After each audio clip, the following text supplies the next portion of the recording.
Good afternoon again, everyone. Welcome to another episode of Spilling Tea. I'm your host, Tiffany Daniels. We'll get to the JRC in a moment, but first, our even more shortened disclaimers and the trigger warnings. If you're unfamiliar with the Stop the Shocks campaign or the campaign against the troubled teen industry, all the pertinent links are going to be right there in the description box. They do have headers above each link so you know exactly what you're going in to look at. If you like to go over these things for yourselves or do a little more in-depth research on your own in regards to the Judge Rotenberg Educational Center, Agape Boarding School, Circle of Hope, Kennecook Camp, Tobin World, it's a long list, alright? It's a very, very long list. Alright. And to our trigger warnings.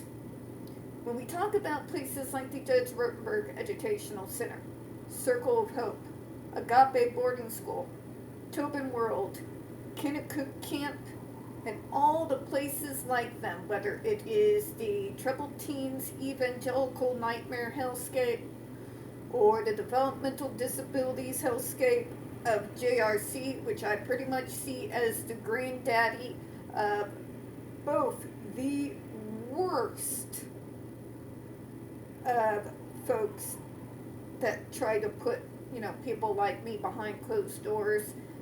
And, well, we all know about those evangelical so-called schools, right? Yeah, I'm not going to elaborate. Sorry, I'm a little bit tired from peopling. So please forgive me for that.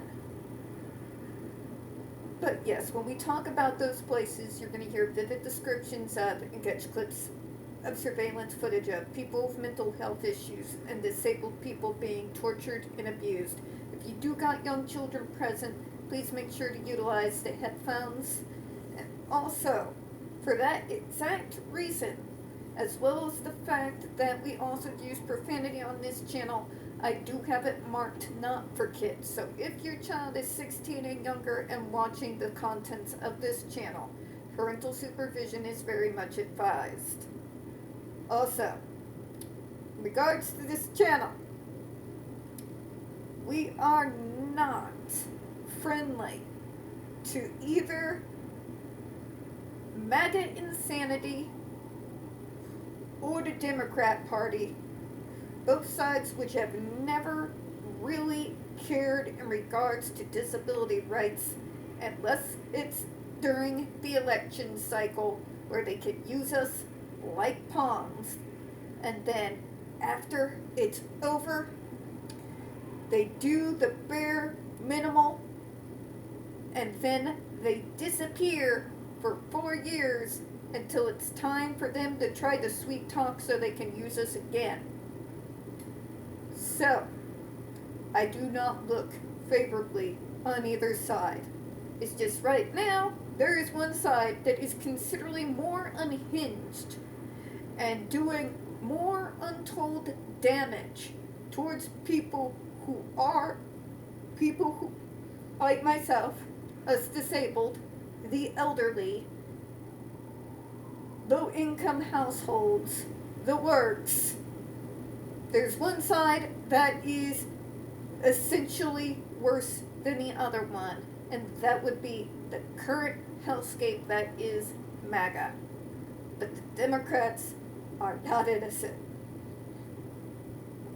So, I say that because Massachusetts is supposed to be progressive. The JRC has been in Massachusetts for decades, where they torture and abused disabled kids. Democrats don't do shit. They don't even give us lip service. So, if you're gung-ho for one side or another, you may want to find a cat video. I won't judge you if you do. I watch them on occasion too. Alright? Back to where we left off. So, They went to the next sentence here. Edgecombe versus Housing Authority of Vernon. Are you all just like seeking out the most irrelevant cases that have absolutely nothing to do with any of this you can possibly find and just throw them in so that you can sound intelligent? Because what does that have to do with proving that the GED is safe and the benefits outweigh the horrific risks? Last time I checked, this isn't a housing issue. You are using a torture device on extremely vulnerable, disabled kids.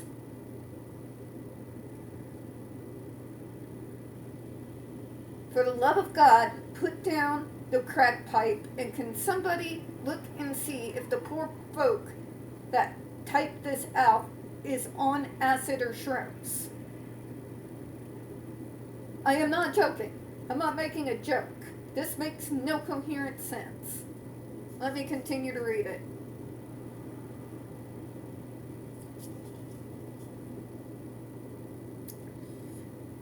The opportunity to confront and cross-examine witnesses is essential when the information supplied by those witnesses is the reason for the loss of benefits.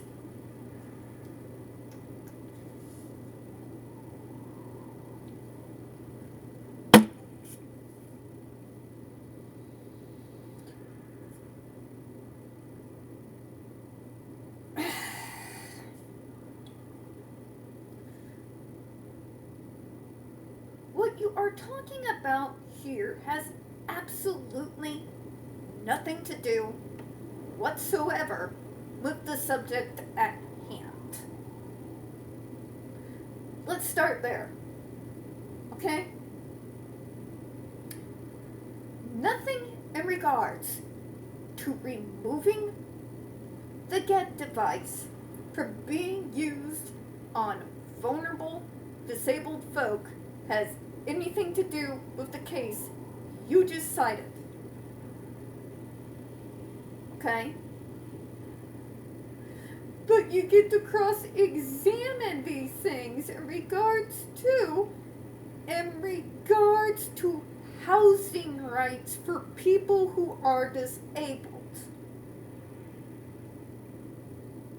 It's a completely different subject.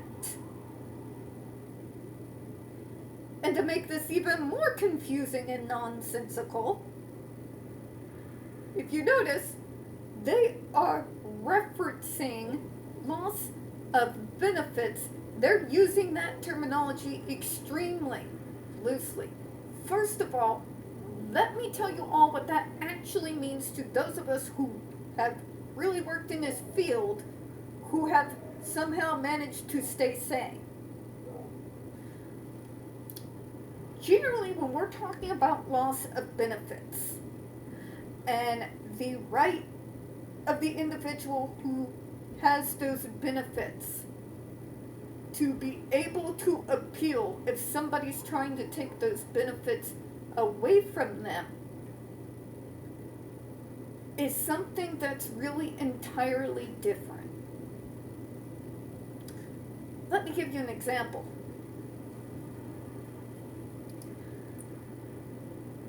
And I'm going to go ahead and use myself from the analogy here. When my first apartment, which, as I've told you all, was an assisted living apartment, gained through transition age services, and to explain that again, before I have MAGA morons come and, talk their nonsense, the transition age is terminology that references when someone with a disability is moving on from high school, either directly into the workforce or into secondary education. It's a reference in going from the supports and services received while a student and how they are going to gradually change now that they are transferring over into adulthood. That's what that reference means, okay? So, let's say, I'll give an example because I always, about every single 2 years when living in that apartment, would have to come forward and justify why I should continue to be able to receive Medicaid, Social Security, or Section 8 housing, okay? During those determinations, in particular, when in the mid-2010s they really started cutting into Medicaid and Social Security, if they determined, due to new criteria, that I no longer qualified for one of those benefits, then my right would be to be able to question that decision and be able to cross-examine them in regards to why they feel like I should lose those benefits. You see where I'm going here, right? That's what we're talking about. That is what the case they're talking about here, okay? It actually has to do with real disability benefits and some funding, like such as Section 8 through HUD, that works relatively closely with Medicaid or Social Security. What they're referencing is literally our right to be able to appeal loss of benefits, which means Section 8, Medicaid, or supplemental security income. What the JRC is inferring in regards to loss of benefits is a completely different animal. What they are referencing, and we have seen it throughout the entirety of this giant, never-ending, rambling comment we're being forced to read together, is the loss of benefits from the GED device. To be specific, this is once again them pounding their chests, pretending to be martyrs, saying that they should have the right to cross-examine these experts who brought across cold, hard evidence, because if the device got banned, then there would be loss of so-called benefits in regards to, well, the self-injurious and aggressive behaviors, they come back. News quick flash for you all. They do, and they never go away entirely.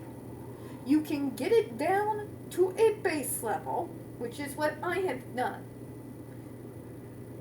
Means I'm relatively functional. What I mean by that is I'm not constantly trying to gouge my eyes out or trying to bash my brain in with a hairbrush or trying to create a hole in the floor by repeatedly slamming my body into it, or trying to give myself a concussion from repeatedly banging my head into it. Okay? What they're saying is, but they'll have the loss of the GED device causing them immense physical pain so that they know to stop abusing themselves. We've explained why, in all actuality, the situation for the kid is not changing. You're simply exchanging one abuser for another. If essentially either way you're going to end up harmed, that means there's no real actual change of the situation. which continues to be something the JRC is completely unable or unwilling to wrap their heads around. So, this is another episode of Spilling Tea where the JRC completely makes nonsensical statements to the point that I have to interpret them for other people who are not used to this special level of idiocy. Because when the JRC tries to defend themselves, they literally need a translator so that what they're trying to say makes some form of coherent sense. So we can at least try to see what they were trying to infer. And what they're trying to infer is absolute garbage. And again, has absolutely nothing to do with the subject at hand. And the cases that they are referencing here have absolutely nothing to do in regards to the JRC at all. Those are cases that have to do with transition age services and adult services. It has to do with literally Section 8, Medicaid, and supplemental security income. That's it and that's all. Has nothing to do with the subject at hand. But the JRC likes to do this because they know a good majority of the public doesn't have time to go and start searching up lawsuits to see what they are about. They can only go off what the JRC says. Well, obviously there were court cases that have gone over this. That's why they hate people like me, people within the Autism Self-Advocacy Network, people at ARC, those of us who have been within the service system, and later on began to work within the field. Because we can lay bare just how idiotic their arguments are. On that note, folks, we're going to go ahead and close out for today. We don't get very many views on this channel. The few we do tend to get removed from time to time. So as always, folks, if you don't mind, please don't forget to hit the like button, hit subscribe. Please don't forget to hit the comments. I do appreciate your time, and as always, we here at Spilling Tea absolutely do hope you have a good one. I will see you all tomorrow. Bye-bye, everyone.